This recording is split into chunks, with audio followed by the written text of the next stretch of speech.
Good morning. Well, this last Saturday was National Sons Day. Now, I don't know about you. I don't tend to follow a lot of the Hallmark holidays, Grandparents' Day, Daughter's Day, Son's Day, whatever. But this one caught my attention because we happen to have our three sons with us this weekend. Now, that doesn't happen very often these days. They're all over 40 years old. They're all raising their own families. They have their own activities, and they live 1,500 miles apart. But on this particular weekend, we were fortunate to have all three of them with us. We always cherish these moments. We know that they're increasingly rare, and we have these opportunities to reform the bonds that we had from the moment that they were born. We enjoy conversations about faith. All of our boys are strong believers, and it's one of the great bonds that we have together. We talk about family, we talk about fatherhood.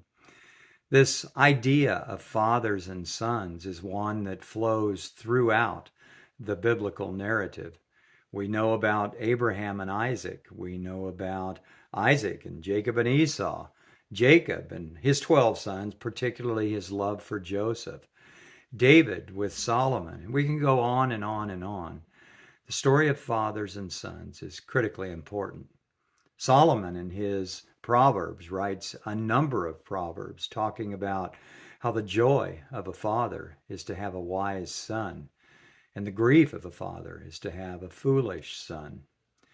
But of course, the most important father-son narrative is the one about our Father God and his Son, Jesus Christ.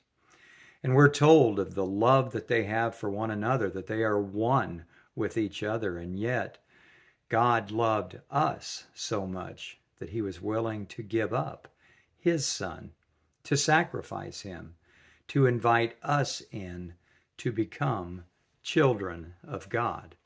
John writes about this in 1 John chapter 3. He says, "How great is the love the Father has lavished on us, that we should be called children of God."